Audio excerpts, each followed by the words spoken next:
Welcome to the Sacred Rebellion, the space where truth isn't filtered, sovereignty is sacred, and the rebellion is a return to self. This isn't just a podcast, it's a remembering. We're here to break the trance of comfortability, reclaim our gifts, and rise as the embodied rebels we were born to be. Here we journey with the wild hearts, the way showers, and the visionaries who chose their truth over comfort, their mission over fear, and their soul over the system. This is where the coded ones come to speak. The ones who didn't fit in because they were never meant to, and the ones who turned their pain into power and their story into their medicine. So drop in, take a breath, and let's remember who we are, one sacred rebellion at a time. Welcome back to the Sacred Rebellion, the space where sovereignty leads systems, are questioned, and the cosmic truth, it always finds its way home. If you've ever felt like being a mama means putting your dreams on pause, today's episode is for you.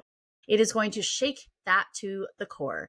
Nellie, aka Mentor Nellie, is the unapologetic force behind the Wealthy Mama movement, a booming community helping moms hit consistent 10K months using social media, reoccurring digital products without the burnout, the fluff, or the hustle your nervous system into fight or flight nonsense. She's a TEDx speaker, a PR pro turned soul-led business mentor, and a mom who walks her talk, building a business that doesn't just look good on paper, but actually supports the life she wants to live.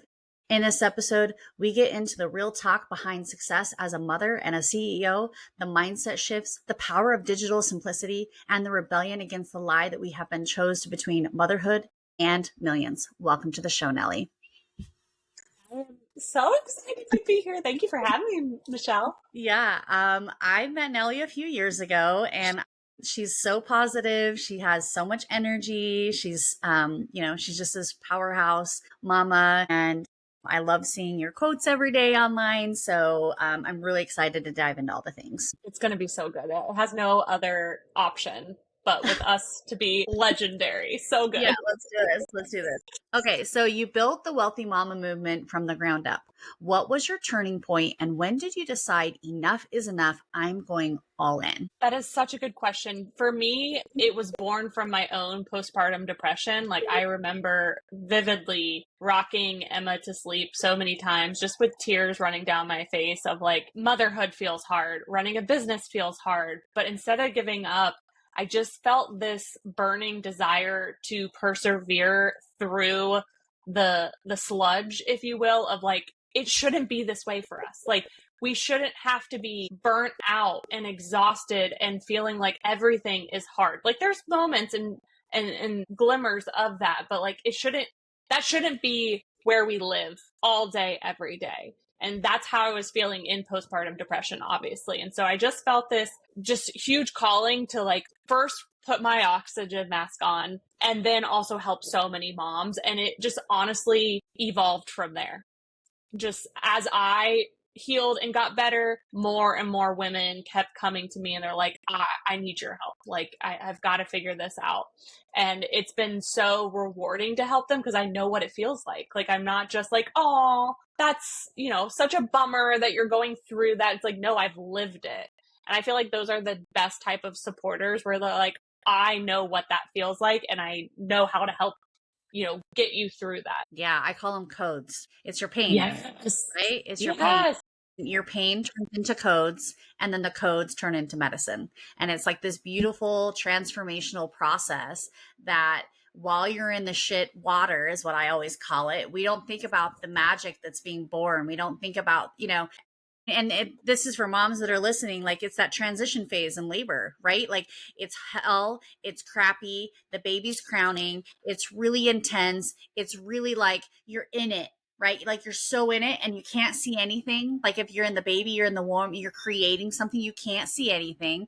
It's painful, it's hard. And the thing is, it's by moving forward and persevering through those hard moments that create the magic. And that's like so many of us, people stop. Like they stop at the crowning point. They stop because it's like, I can't go any further. 1000%. And that always hurts my heart as a mentor when people are there and they can't see the forest through the trees and they're like, I'm throwing in the towel, I'm giving up. I'm like, they're so close. Like, hang on. Like one of my favorite sayings is hold the belief and keep going. Because to your point, it is so much unknown, but when we're in labor and delivery, we don't have an option to give up. No, Like, no, you don't. You're like, you gotta have baby out. hey, the goal is healthy baby, healthy mom. That is the ultimate goal, and there is no option. And I do believe that we get to step into that as mom entrepreneurs, where there isn't an option. That this business baby, if you will, is getting birth, and we're gonna grow it and nurture it and take care of it, even on the not so great days. Because like we also don't like. If you're a good mom, it's not like we can just give up on our kids. It'd be like, oh, you're being a jerk today, so I'm out, or you're not listening to me. And so it's like we can channel that energy into our vision, into our business of like, as the saying goes, like burn the boats. Like there are no other options to persevere. Right, right. And it's that perseverance. I call it, like, people don't realize that growth is like super freaking uncomfortable. No one's comfortable in their growth space. And I think that's why people stay the same, is because they have to go into that uncomfortability to essentially grow. You have to reflect and be like, oh, I was wrong, or I have something that I need to fix that's actually not a true belief system. I need to actually move this. And it's like, it's often identified that people like to stay. It's like, if you have a comfortable life, you're not going to look for something different. So that's why, like, most healers, people who are like very successful, they typically don't have an easy story. And it's because they persevered into something greater than themselves. And it was the uncomfortability that cracked the shell, that was like, I don't want to be stuck in a boat anymore. I want to get out. Like, I want to see outside of this, and I want to go past the wall that I'm seeing that's only this big, but you could go around it or above it or below it. But people only see the wall. And you often hear people say, like, I'm stuck. I can't move. It's like, you're not stuck. You're in the void. You're in the creation energy. And it's Creation is hard. so beautiful to me because like the success moment gets all the glory, but there's so much leading up to that. Like when somebody has a big cash month, I'm like, what were you doing 6 months ago? Because I want to know that. Like, where were you 6 months ago? Right. Because that's how the person got the big cash month, right? Mm-hmm. It wasn't what they did yesterday. Like that impacts it, but there's so much behind the curtain that a lot of people aren't seeing that leads up to that big successful moment. And just the more we can share that, people can realize like the lows are actually the highs. Like that's what, it's a part of the process. Right. Right. And it's like the story, the success story sells better because it's like this beautiful, magical, fluffy thing put in a box. But really what should be selling is, how many people did you have to let go? What did you change in your patterns? What did you shift in your reality that made you who you are today? Did you hyper focus on yourself? Because that's what makes success. It is not about all the noise and having, 15 girlfriends that you go on vacations with. While that's fun and all, and that may happen for some people, but the average person, that doesn't happen. It's hyper focused, and it's in here. It's your magnetism energy. Absolutely. And I can see parts of my journey where like my business was surpassing me, and it's like, okay, I've got to do more work. I've got to catch up with my business, or vice versa. Like your business may be at a standstill and it's actually not your business's fault. It's you, and not in a bad way. It's just, it all is information of like all roads lead back to us. And the more we can work on ourselves, everything can happen that we desire. But Right. It's, to your point, it's uncomfortable. Who wants to look in the mirror and be like, yeah, I've made some mistakes, or I have some trauma, or I don't love how I look right now, right? I know that's a big one that I hear from so many moms. They're like, my body looks completely different than it did before kids. It's a hard pill to swallow. So avoidant behavior is a big thing where it's like, I'm just going to pretend that I don't desire more because that's easier than looking in the mirror. It sure is. It sure is. Yeah, it sure is. And that avoidance pattern, that roots back to childhood. That goes, for what I know and what I do, it's like that avoidance of, I don't want to look that I have a problem. I'm just going to look to the next day. I'm just going to move to the next experience. I'm just going to go. And interesting, I was having a conversation with another person yesterday, And we talked about, it's actually called the phantom matrix, where it's like, we talk about, it's like someone who is overweight and then they hyperfixate on losing weight, and it's the same energy and you're in the same loop and your same disappointment. And it's like one extreme to the next, and you're moving this way instead of up, in your healing journey and your ascension journey. And so he's like, oftentimes people change, it may look healthier, it may seem it is, but you're still miserable. And it's that fixation. It's like you can avoid the problem by simply, okay, I'm going to starve myself, or I'm going to binge eat. I'm going to starve myself and I'm going to binge eat. They're one and the same. They're the same energy. And so what happens is that people avoid the actual root problem of the issue that's not regulating your freaking nervous system. It's so interesting to me because people are hungry for the strategy. And I'm like, it's so much like there's proven strategies out there. Like the strategies are great. Everyone would be a billionaire and have a six-pack if it was just the strategy. It's not. It's all the invisible stuff that, but you can't force people. And I've had to really come with peace in my journey of like, I'm going to be an example. I'm going to be a walking example of what's possible. And also people have to choose this journey and keep choosing it. Yep. I think that's perfectly, it's a choice. It's a choice. And you can't force them. You can't. And you can work with two people that have similar businesses, and one will be successful and one won't. And you gave them the same strategy, the same advice. You could literally record exactly what you're giving them. And the difference is one chose to choose into the vibration of a higher embodiment and one didn't. It's the only difference. It's a choice. Yeah. And like this stuff, like I've always been about energy work. I've always loved the woo side, the energy side. And I've gone to like a whole nother level with it in the last year. And I'm seeing massive benefits. And so it's being patient with other people because, it takes time for you to be like, you know what, maybe she's on to something. Do you ever feel like people are looking at you like you have like 5 heads? Every day. I'm like so high in the clouds that I'm like, okay, maybe people are just thinking I am completely delusional, and also maybe that's okay. Don't you have to be delusional to be successful? I think there's a quote that actually says that delusion is your energy to success. I really like that. I believe that. I really do.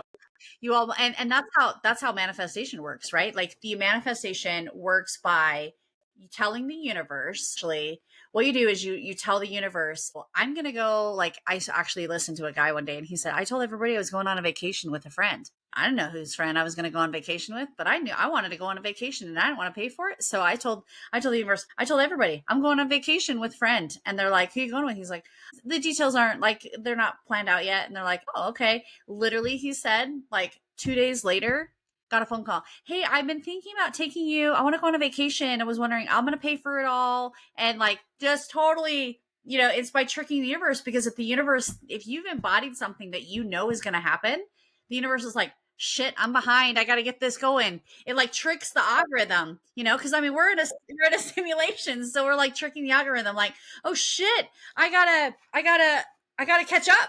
Like, so I didn't get this. And so like, you got to like move forward. And I've been actually kind of playing with it a little bit. It's like, and again, it's delusional.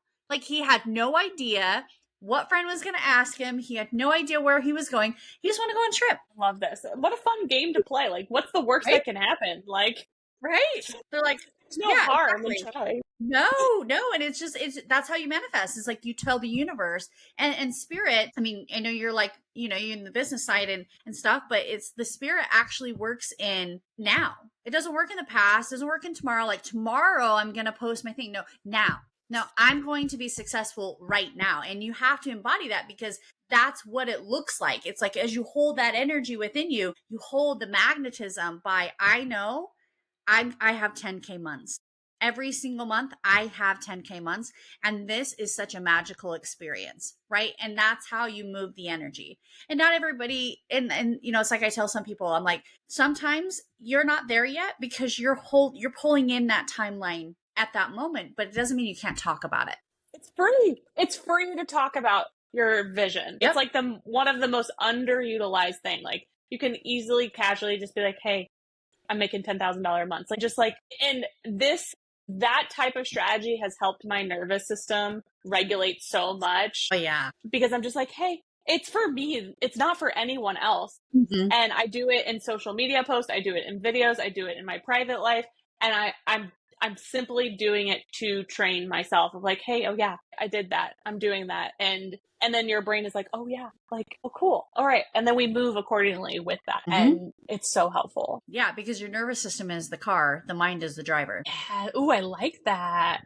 I like that a lot. Yeah, because you're not going to, it's like I tell people all the time, even when people work with me, I'm the car, which I'm helping regulate the nervous system. You're the driver.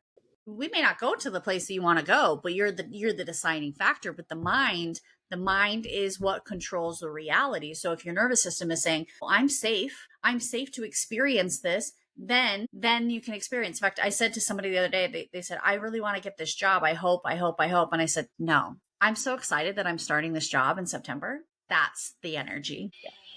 Yes, our words have so much power. So much power. Words create the energy. I'll even like stop myself mid-sentence and I'll be like, let me take my words back. Do it all the time. I'm like, because I talk really fast. Yeah. People laugh at me because I'll even be like on trainings. I'm like, I didn't mean that. Let me do that again.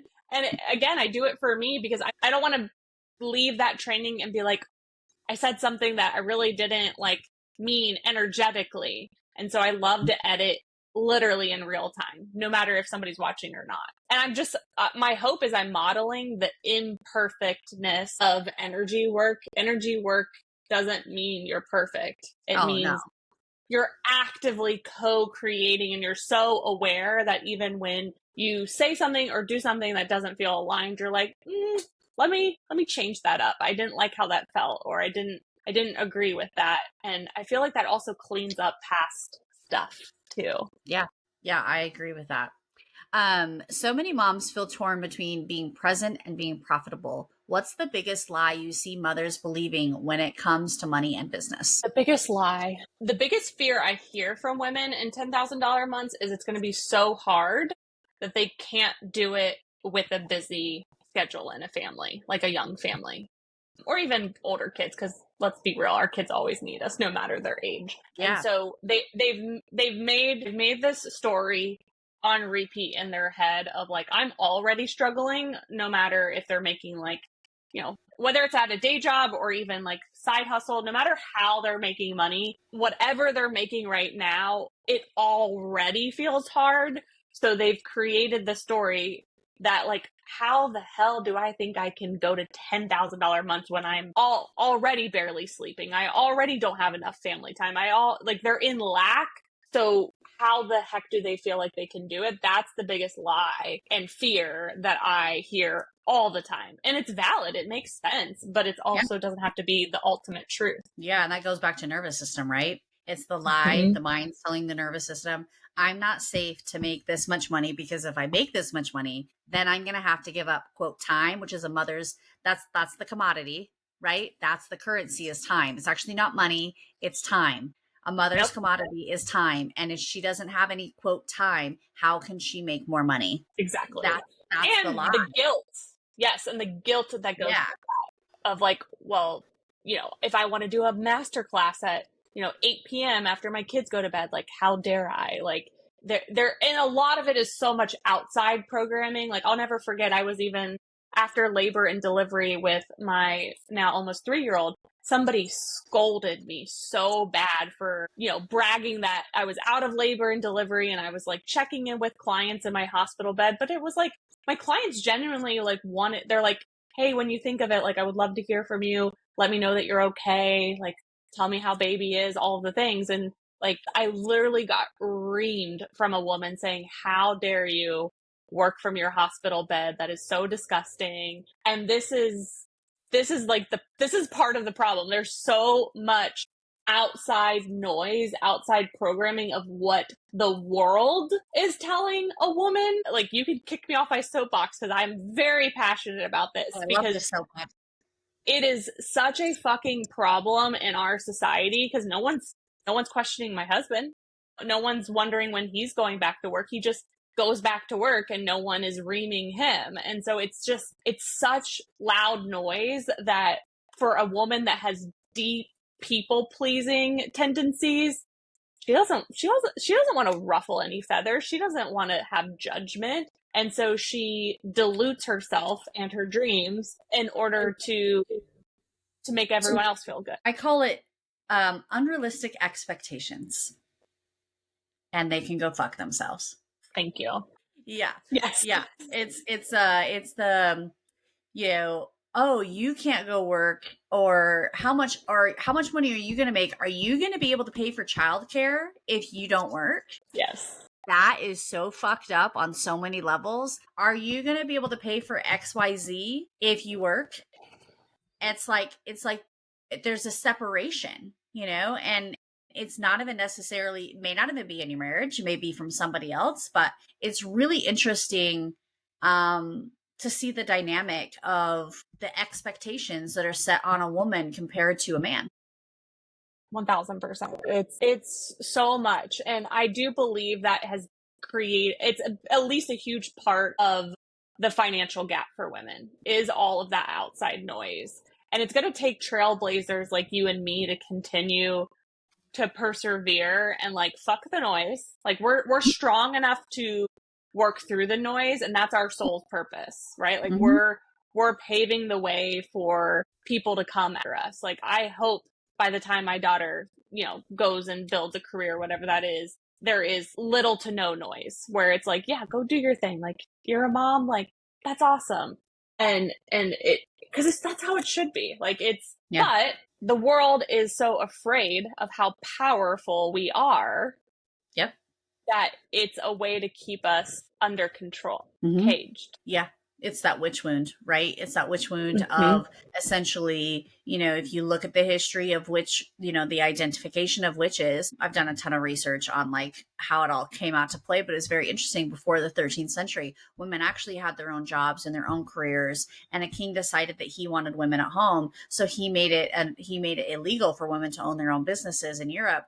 And that's where the whole witch identification came from, because women were like, no, we can't survive without having two income. You know, it's like, I want my own ability to have my own money. You know, if my husband dies, I've got to have an income. And people don't think that that's what it was then, but that's exactly how it was. And women were your midwives and your seamstress and all those things. Those were normal women jobs, and those were socially acceptable. But anything outside of that, that's not socially acceptable. And it's very interesting that I see women, we have it, you know, I'm going to go on a soapbox for a second, but women have to figure out childcare. What are you going to do with your children? What, you know, you want to go on a retreat? I'm sorry. Who's going to take care of the children? You are. And men, you do not babysit. I'm sorry. They're just as much your children and your responsibility as a woman. And not that my husband thinks that at all, because I've never been like, my husband's going to babysit tonight. It's like, where are your kids at? With their dad. Like, it's not like, it's not a conversation of like, well, my husband's going to babysit. The fuck he is. He doesn't babysit. Yeah. You helped bring him in this world, right? We co-created this. This is the same tomato. I did all the work, you know, it's like, you know, so I just think it's so fit. And that's not everybody's husband. That's not everybody's situation. But oftentimes it's, oh, you want to have a side hustle? Quote, side hustle, which I hate that fucking word. Side hustle, you have to figure your shit out. You have to figure out how you're going to have childcare, how you're going to take care of the kids, who's going to take care of the house, who's going to make sure dinner's on the table. No, that's not the society that we're moving into. We're working into a society that it is coexisting together. It is partnership.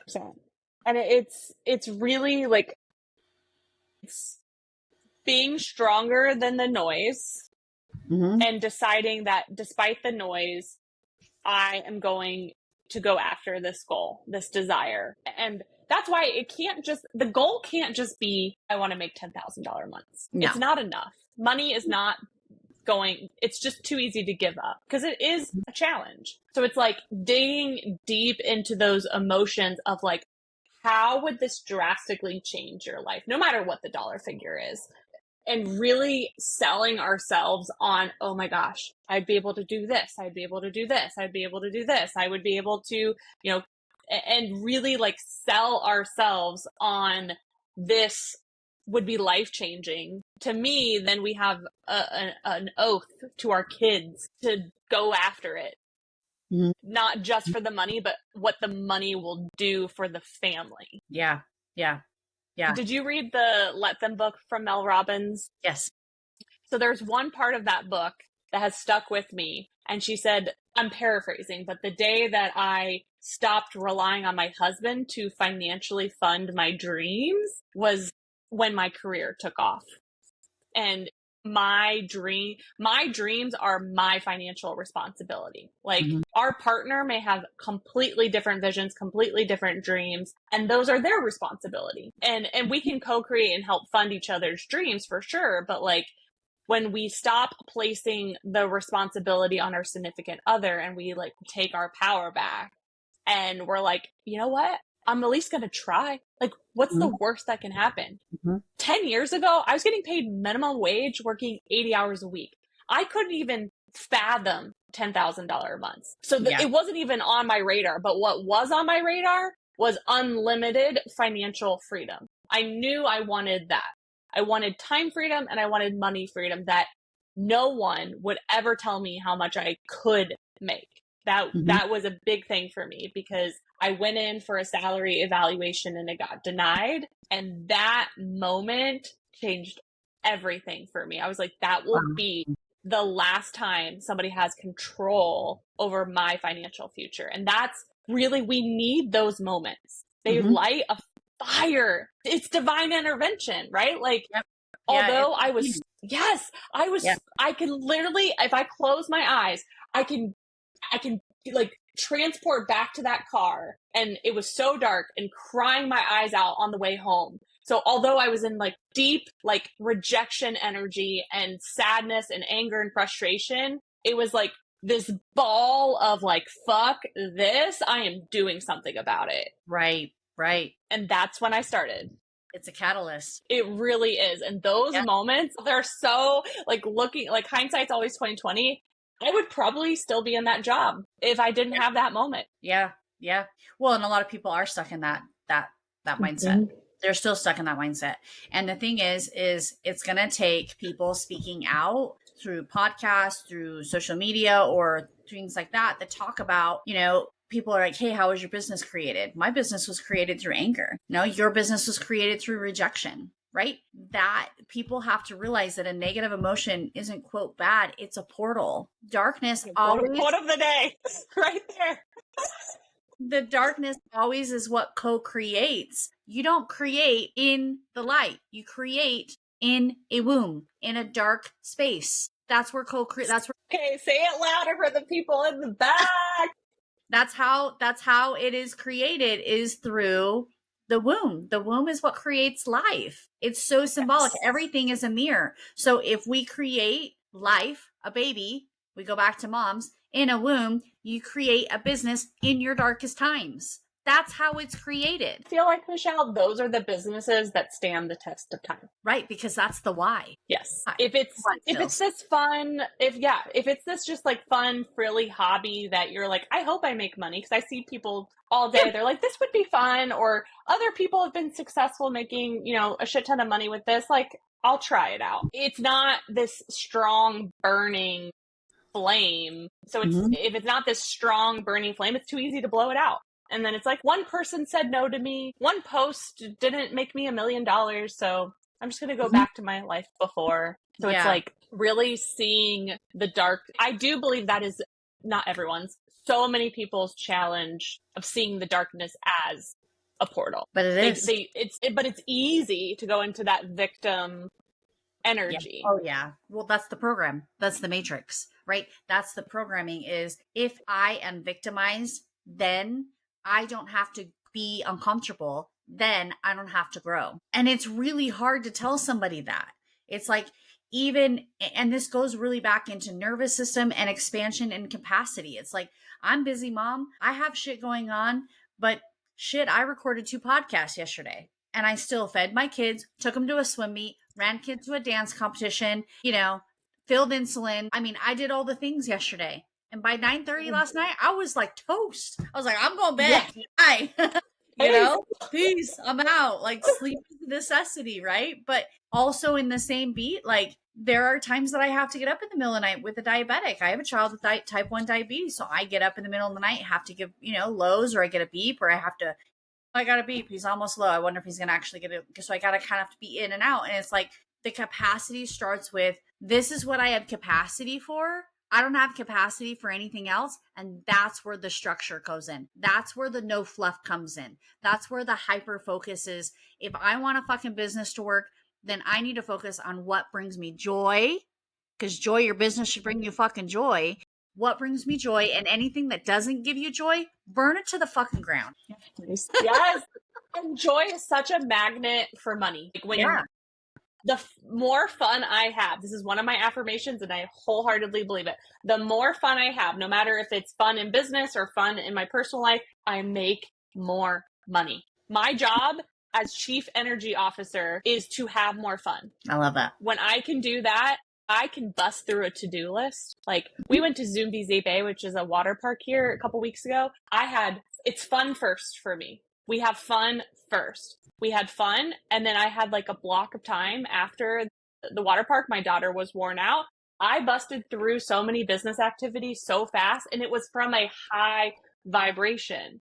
And that is key. So many people are coming into the business task and they're like, I'm so exhausted, but they'll still do the thing, but it's not potent. It needs to have that energy in it of like, it's quality over quantity. You can make one super high vibration video and it make you $10,000. I've done it. And do nothing else for the rest of the week. But it's like really focusing on fun first, energy first, then we go into like the practical steps. Yep. Exactly. Yep. That magnetism energy, I'm all for it right now. I'm really playing with that energy right now. That's the frequency that I play with. And that's where I'm at. It's like the magnetism. What is it that's bringing, where is my nervous system saying yes to? And what is my nervous system saying no to? And what's the belief behind the no? I like that. Yeah. What's your favorite no fluff strategy that helps you go from inconsistent income to 10K months? No fluff strategy is we have got to prioritize reoccurring revenue. A reoccurring revenue based business is 3 times more valuable than any type of business. A practical example of that is Netflix. Right? Like think about before Netflix, Blockbuster had to hope and pray that you walked through their doors. They were at the mercy of doing a bunch of throwing the spaghetti at the wall marketing, hoping and praying that they met their numbers every single month. They're barely, if not at all, in business now, right? I think they have like 1 location left for SMGs. And so now Netflix, they have a subscriber list. Yeah, sure, people come off and on, they come in and out. But for the most part, they hold a certain level of subscribers. So they can make very aligned, regulated, smart, strategic business decisions because they know we've got this many subscribers. We have an average of, they stay on, right? And so they can invest so much more in their growth as a company because they have the business model that they do. And so when you think about this from a digital business standpoint, this is a one-on-one container where you're going to work with somebody 6 months, 9 months, 12 months, right? That's reoccurring revenue. It is a membership. It is a course with a certain amount of payments. And so this type of business model, I do believe is what has made me so successful outside of energy work because I've had it in my business since day one. So I haven't experienced that roller coaster that so many entrepreneurs do. And it has helped, especially in those postpartum seasons. It was like, oh, thank God I'm not at zero. Like I know there's predictable income coming in. That was enough to like, okay, I don't have to be in hustle mode. I don't have to be in growth mode. I'm just going to serve my clients, but I'm also not going to stress myself out to go grow at this moment, Yeah. Yeah, no, I completely, I've seen it in my own business. I've seen it in other people's business where, and some people, they have very basic very basic business model and they make really good money because they're able to hold a frequency that's like, I want that. That's what I want. But not a lot of people hold that. Not a lot of people can have this, a one-on-one session in a mastermind and call it good, right? Like not everybody can have that aspect. So it's like those digital products and bundling and moving them in different directions really bring in I mean, sometimes I'll just be all of a sudden get like an alert on my phone and it's like, someone just spent $200 on your business. Like, and I was like, what did they book? Like, what just happened? And it was like, I just have a lot of digital products. I just have a lot of digital things and I call it my Ascension library. And that's where I am like focused on right now is like, sure, one-on-one clients are great and whatever, but it's like that digital aspect where I only have to build something once and then advertise for it. It's easy, or bundle them together. Honestly, for a busy mom, a membership that has like a portal of, items in it with maybe like a once a month call is fantastic. And you can charge a lower rate because it's a membership, even if you're only showing up once a month for that call, but you could be getting paid $10,000, right? Like for that one Q&A call, but then throughout the month, everyone's in a group on Facebook and they're interacting, right? They can go into the members portal. So like a membership is fantastic for a mom. A course that has payments is fantastic. I love connection. So I selfishly like have clients because I love it. Like, but I also don't want to feel like I have to rely on it, but I enjoy the back and forth. I enjoy the connection and camaraderie that comes with like the one-on-one container, but some moms aren't. And so it's like, I do believe choose your own adventure, but what I'll stand on my soapbox for the rest of time of like, make sure it has some sort of reoccurring revenue strategy built into it because you're creating future revenue that you're not going to have to work so hard for. And you're going to love it in the summertime. You're going to love it at Christmas time, right? When the kids are in and out or a kid is sick, we want to mom proof our business, and reoccurring revenue is a huge mom proof. Yeah. I love that. Mom proof it. I love that. Mm-hmm. What role does your nervous system regulation play in sustaining business growth? These questions. My nervous system is my compass. It really helps me. Like when I feel, no matter what it is, if I feel tightness, I'm like, okay, there's something to work on there. Like there's some work to do. When I feel all giddy, like my body is sending me messages all day, every day. It's not just our mind. And so when we can get everyone on the same team, then it makes it so much easier. And so my heart can desire $100,000 months, but my brain and my body go, fuck that. Like that's going to be so much work. We're going to be tired. You're going to be triggering us. And so it's almost like the committee, right? Your heart is like the free spirit that's like, we desire this. And then the rest of the committee, the rest of the committee is like, no, we're going to self-sabotage her. We're going to plant some fears. We're going to like, I've even had like moments where like I had neck pain or a sore throat. And instead of being, again, like in victim, I'm like, what is this trying to like show me? Like, because even in the last 6 months, I've had neck pain, I've had a sore throat. And so I become curious and I'm like, okay, do I have a wound of more exposure of speaking up, like of things I really want to talk about? And then it gives me, again, it's my guide, it's my compass. It gives me such a way to look at shadows that maybe I wasn't really aware of until I had the neck pain, until I had the sore throat. So it's been the body so will helpful. definitely tell you. The body will definitely tell you. Yep. Have you ever read The Body Keeps Score book? Have you ever read that? I haven't yet. It's on my list. I've heard nothing but great things. It's a long book. I mean, it is a book. I mean, I think it took me a long time to get through that book, but it's a good book. The other one I really love is The Untethered Soul. That's a really good book. Have you read that? I haven't, but that one's on my list too.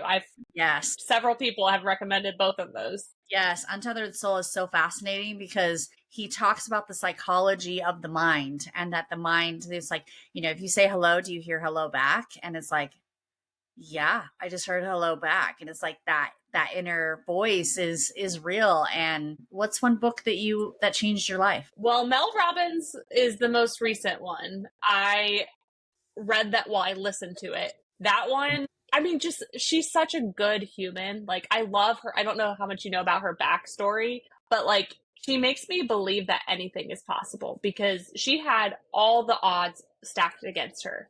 Like, they were on the verge of bankruptcy. She was, not having the best relationship with alcohol. She was depressed. And her whole business started with the whim of the 5 4 3 2 1, just something so simple. And so I've always enjoyed her books, but the Let Them, me and a friend even went to see her live in Boston, and it was just so good. And she just breaks things down so practically. And like the piece that I shared with you earlier on in the conversation of like the financial piece in your husband, and truly like the Let Them theory for a mom is so huge because we're, as an online mompreneur, if you will, we're going to face people not agreeing with our parenting decisions. We're going to face people being like, the judgment of like, oh, she's on Facebook Live right now and her kids are in the background, right? Like everyone's always going to have an opinion. And so the Let Them theory has really helped me because the second part of that is like, okay, but let me, and then you fill in the blank. And so it just gives you this like practical framework of people are going to have opinions no matter what you do. Yep. Like if you're a stay-at-home mom, they have opinions about that. Like, and you're with your kids 24/7. Yep. Everyone has an opinion, no matter what type of mom you are. Yep. Everybody has an opinion. So be the mom that you want to be. Yep. Entrepreneurship is not for everyone. Like I used to think that it was. It's not. It's not. You have to have the grit and the desire and the perseverance to trust so much. Like, I don't know if you know Layla Hermosi, but she's one of my favorites on the online space. And she's like, you have to be willing to eat shit as a business owner for years, a lot of times.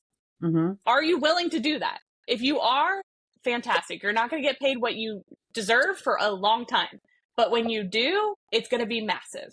Yeah. And it's that long game that people have got to like wrap their heads around. Yeah. I agree with that. Some little quick fun questions here. Coffee or matcha? Ooh, coffee. Yeah, me too. Definitely. And I like matcha, but I'm more of a coffee girl. Most rebellious thing you've done as a mom entrepreneur. Okay. I'm like, should I share this one? I mean, how spicy is your audience? Like, how spicy can I go? We're unfiltered here. We're sacred rebellions. You can say whatever the hell you want. Mama is getting a boob job at the end of this year.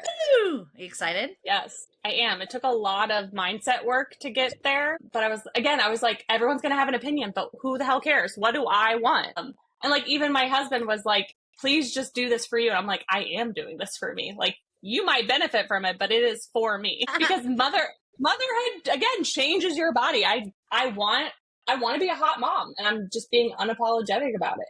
I want to not only feel good, but look good. Yeah. I love that. What's one truth every mom needs to hear? You're doing a good job. You are a good mom. And any mom that doesn't think she's a good mom is a good mom. Because a bad mom wouldn't be thinking that she's doing, she'd be like, she wouldn't have any worry in the world. So it's like, we have a saying in our house, Bluey, if you've ever watched Bluey, it's a Disney show and it's 7 minutes. But the parents are like so perfect in every episode. But my husband one day goes, but it's a 7-minute show. And so our goal was like this aha moment one day. So our goal every day is like, hey, did you get your 7 minutes in of being a good parent? And it's like, yeah. It's like we always check in with each other. Like, I got my 7 minutes in. Did you? And it's like, oh, no, I haven't done it yet. Let me be a good parent. And it's just like, what I love about it is it's like capturing a small glimmer of the day where you actually feel like a good parent. And it's actually been really life-changing. Oh, that's awesome. I love that theory. 7 minutes, Yeah. Then we like as a kid, did you ever, I've seen on TV, I never played it, but like the 7 minutes and that was like the spin bottle, 7 minutes. Yeah, exactly. Like 7 minutes. 7 minutes. Check. I love that. What's coming up for you and what do you want to share with the audience? Ooh, okay. Well, I'm super excited about this. We are launching what I'm calling $1,000 months gold mine. And it is quite literally extracting my brain and putting it into a step-by-step course for that mom that's like, I really do want to make this happen. And it's going to feel like I'm coaching you, but it's a self-study. I'm completely hands off. my goal with it is I want to reach millions of moms. And what I've realized is in the way that I'm doing it right now, I can't. So this is like my legacy program that I hope just reaches so many moms, and every mom that signs up actually is going to become 100% affiliate partner with us, meaning when they have a mom sign up, they'll get all the money. We get nothing.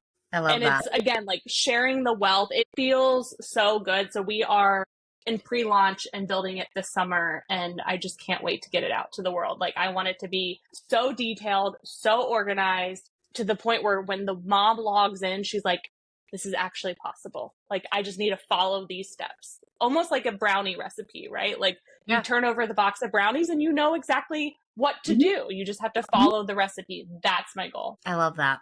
I love that. Yeah, and where can people find you on social? Yeah, just search Mentor Nellie on Facebook, Instagram. I hang out on both. You can also go to our website, thewealthymamamovement.com. But say hi. I love getting to know new moms, women, anyone that's woo-woo. Like, I've been so grateful to get to know you, Michelle. And I'm sure anyone in your world is just as awesome as you. So say hi. You. Yes. Yeah. Well, thank you so much for joining us today, Nellie. This has been a super fun, potent, spicy conversation. Thank you for joining us inside the Sacred Rebellion today, where truth is sovereign, healing is holy, and your voice matters. If something stirred in your soul today, don't keep it to yourself. Share it, speak it, and let it ripple. Hit that subscribe button and stay close. The revolution isn't coming. It's already moving through you. Until next time, stay grounded in your truth and rise in your divine remembrance. Have a good day.